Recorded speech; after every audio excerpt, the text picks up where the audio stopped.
2009 Swisher Sweet Sunbelt Expo Southeastern Farmer of the Year winner, Cary Lightsey.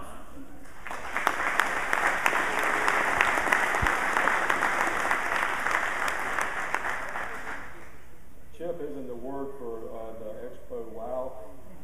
Man, I can't believe this. This is something. Some of the people left already with my family, so. On the way here, I was driving up here. We were having a nice trip. And my wife, I asked her if she'd go ahead and drive for a few minutes. I wanted to go ahead and jot down a few things in case I won. And she commenced to telling me it would be a cold day in Central Florida before I would be selected. And she said, unless the other 9 state winners didn't show up. And then she said that still was going to be iffy. Well, anyway, when she went to bed last night, I jotted down a few things, and I want to show my appreciation. First of all, to Chip Baylock and the Ag Expo. We appreciate everything y'all have done. And all the sponsors, the Swisher Sweet Company, Williamson-Dickey, Massey Ferguson, Southern States, all this wouldn't have been possible without you. I want to include all the 3 judges. How in the world they made it to 10 states in 5 days, I don't know, but they had to do without sleep, I know that. It was unbelievable. They told us they'd give us 3 hours to show them around the ranch. At the end of 3 hours, they were gone. So it was a fair process. And then I'd like to show appreciation to all the other state winners. I know this was a tough decision, and I'd hate to be in the process of choosing somebody. And I especially want to thank the person from Farm Bureau that nominated me, Ray Crawford.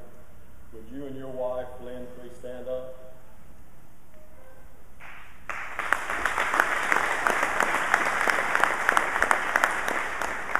And yes, Ray, you can use the tractor.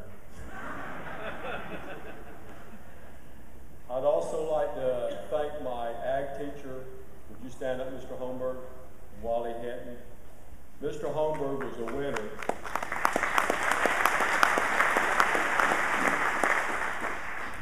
I think this is the first time an ag teacher and a student both won the Southeastern Farmer of the Year. But anyway, thank you for everything, Mr. Holmberg. And last but least, I'd like to introduce my family. First of all, my childhood sweetheart, high school sweetheart, Cary Lightsey.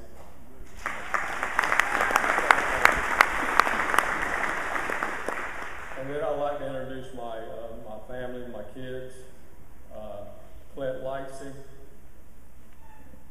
and his wife, just stay standing, Clint, his wife Jessica, and she's holding who we call Gator Gus, and then Bailey and Morgan, the twins, and then Hannah and Hattie Mae. And then my oldest daughter, Lori Chandley, and her husband, Barrett, and their 2 kids, Gabe and Peyton. And then our youngest daughter, Leanne Lightsey Wynn, her husband's working cows today. Somebody had to stay home and work. But thank you all for everything.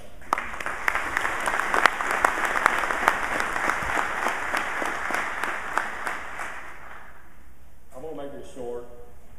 Ever since I was a little boy, old enough to walk, I wanted to be a cowboy. I wanted to ride a horse. I wanted to raise big, fat cattle. I wanted to take care of the land and the wildlife and respect it.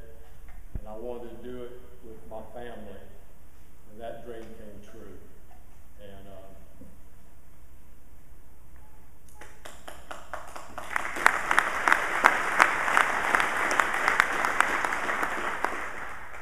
until 2009, we had 1,000 people a day moving to Florida. We was losing 150,000 acres a year to concrete and asphalt. And my family's lifestyle was changing. So at that time, we had a family meeting, and we decided that we was going to put 80% of our land in some kind of a conservation easement. And eventually, all of it will be in a conservation easement.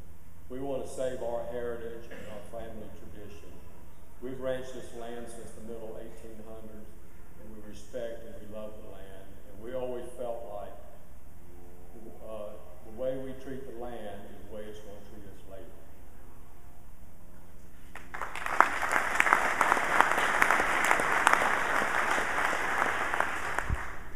We always felt like the American farmer provides a lot of services for the citizens of the United States and Florida. We always felt like that we provided clean water for their aquifer. We provided them with a green space. We provide them with an area to come back and visit old Florida with clean air. And most important, we've provided a home for their endangered species. We feel like they need us.